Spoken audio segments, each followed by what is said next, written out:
Former South Korean President Yoon Yeol handed a life sentence for leading insurrection. Seoul, South Korea. Former South Korean President Yoon Yeol was sentenced to life in prison Thursday after a court found him guilty of leading an insurrection during his short-lived imposition of a martial law, which plunged the country into political chaos and threatened to unravel decades of democracy. A verdict closes a chapter of one of South Korea's biggest political crises, a saga that has been full of dramatic twists that have tested the country's democratic guardrails. On December 3rd, 2024, Yoon Suk-yeol, 65, declared martial law in a late-night televised speech saying there are anti-state forces within opposition parties that are sympathetic to North Korea. Armed soldiers descended on the parliament by helicopter and attempt to storm the chamber where lawmakers are gathered. Shocked and angry citizens, along with the lawmakers and parliament staff, rushed to barricade to entrance and fought to block the soldiers from reaching the chamber in chaotic scenes broadcast live on television. Yoon Suk-yeol's shocking declaration revived the dark memories of the country's authoritarian past, plunged South Korea into a constitutional crisis, and was widely condemned as striking at the heart of the nation's democracy. He reversed course within 6 hours after lawmakers forced their way into parliament and voted anonymously to block it. Since the late 1980s, South Korea has transformed into a robust democracy with regular protest, free speech, fair elections, and a peaceful transfer of power. The country has also since grown into a major player into a global economy and remains the crucial U.S. ally in Asia. But each domestic political scene remains deeply polarized and fractious, with the president on both sides of the political divide often facing calls for impeachment, criminal investigations, and prosecution. A crowd of Yoon Suk-yeol supporters gathered outside the Seoul Central District Court watching proceedings on big screen as it was broadcast live to the nation. President Judge Ji Gi-yeon said it was clear that Yoon Suk-yeol's intention in declaring martial law was to paralyze the National Assembly for the significant period of time, considering the word he used in the military decree and the fact he tried to arrest the political opponent, including the leader of the opposition Democratic Party and his own ruling party's leader Han Dong-hun. The very act of dispatching armed soldiers to the parliament building and transporting them by helicopter constituted an act of the insurrection, Ji said. Former Defense Minister Kim Yong-hyun was also found guilty Thursday of playing a major role in the insurrection and sentenced to 30 years in prison. Kim Yong-hyun had previously taken responsibility for ordering soldiers to enact martial law. 4 other former military and police officers received the sentence of between 3 and 18 years. In a statement, Yoon Suk-yeol's lawyers criticized what they called procedural violations and said the ruling lacked consistency. You may be able to deceive the public for a while and drew cheers in the public square, but the truth will one day be revealed in the court of history. We will never yield to distortion and lies, and we will fight to the very end, the statement said.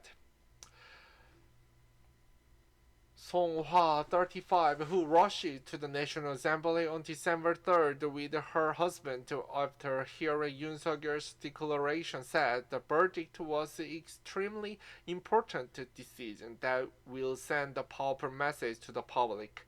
Jo Guk, the leader of the liberal-leaning Rebuilding Korea Party, said Yoon Suk-yeol tried to destroy South Korea's democracy. There are many places where democracy is faltering, he added. South Korea's experience shows that the power to protect and recover democracy lies within the people. Yoon Suk-yeol, who can appeal the ruling, had denied the insurrection charge, saying his imposition of martial law was meant to alert the public to paralyzing political gridlock caused by the opposition party's majority in the National Assembly and its impeachment of several senior officials. The National Assembly brought about the national crisis, and there was no other way but to awaken the people, he said in closing statement, arguing that as president he was exercising his constitutional authority. Yoon Suk-yeol, a former prosecutor, called the charge a delusion and work of fiction. He had argued that there was no real intent to arrest lawmakers, no heavy weaponry was deployed, and there were no serious casualties. Insurrection is one of the few criminal charges from which a South Korean president does not have immunity. Prosecutors had sought the death penalty, a largely symbolic move as the country hasn't executed anyone in decades.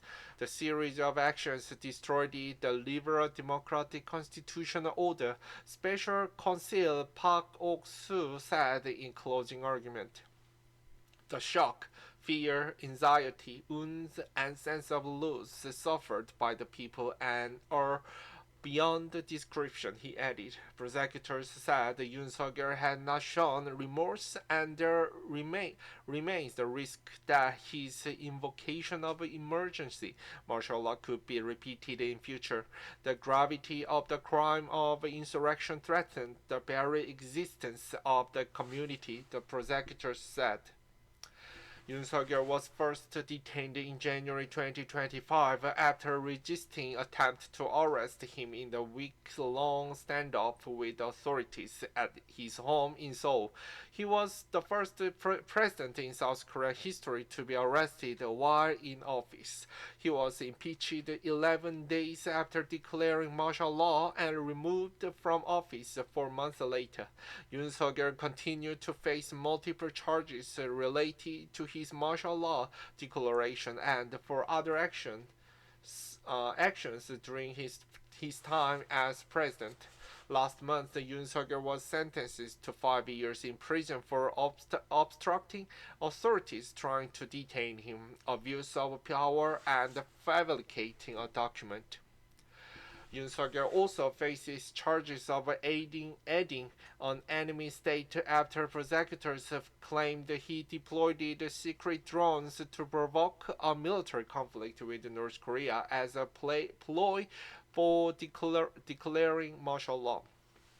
Other key Yoon Suk-yeol allies have already been prosecuted for their roles in the martial law decree.